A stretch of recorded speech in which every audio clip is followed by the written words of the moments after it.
Yo, what's up everybody, it's your boy E.Musical, and today I want to give you guys just a little bit more footwork because you guys seem to like that.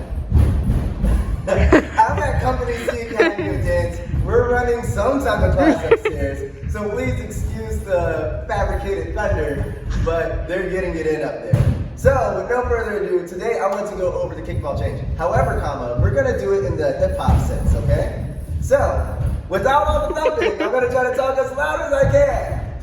So, everyone's used to kickball change, yes?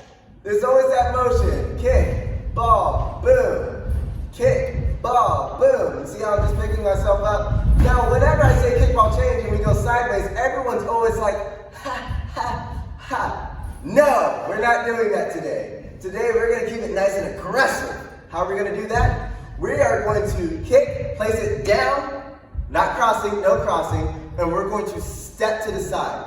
Now, as you can see, when I step to the side, it's not this. My whole body goes with it. Boom, I come back. I switch it, boom, ball, step to the side. So my feet never cross. That's too pretty. We're trying to be aggressive. So we got 1 and 2, 3 and 4, 5 and 6, 7 and 8.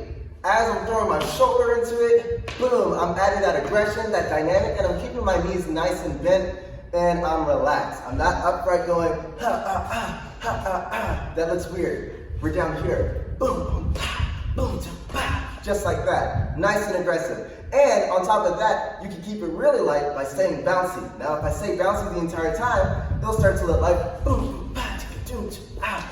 As you can see, my feet are a lot more lighter. So now I can switch and come back without putting in much weight. So I got just like that. And if you want to make things a little bit more spicy, now we can start playing with directions. Boom, boom, ha, ah, boom, bow. So, let's go ahead and add a little demonstration.